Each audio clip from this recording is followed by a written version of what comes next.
From our work with our victims, we can understand that reporting a crime can bring up different emotions for each person. For some, it may be quite a nerve-wracking experience, and for others, they might not choose to report at all.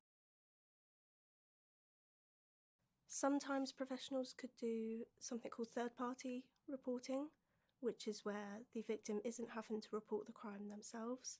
It can come from a third party, as I said. Some of the victims that we work with have explained that reporting can be hard as they feel that they are torn between wanting justice but also believing that it could make it worse for themselves. An example of this is worrying that it may affect relationships within the family or friends that are involved, or the potential fear of repercussions. A lot of our sexual violence and domestic violence victims don't report it to the police, and all we can do is give them that space to talk about it and let them know that the option is there if they want to. Some people might not like to report to the police if they've had a previous bad experience with the police.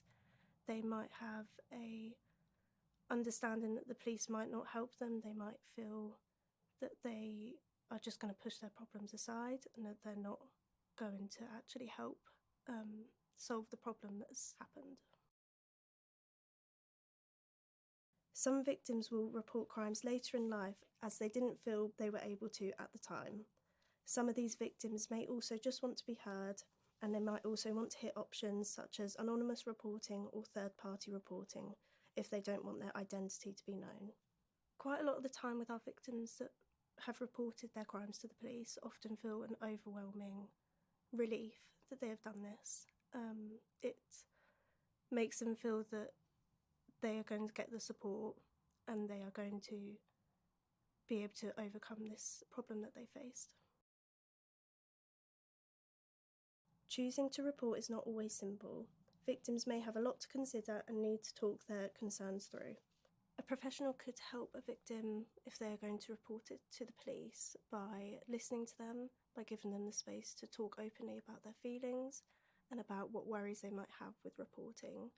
A lot of the time, professionals could talk victims through the process. That would happen through the police, so maybe the courts process if it got to that.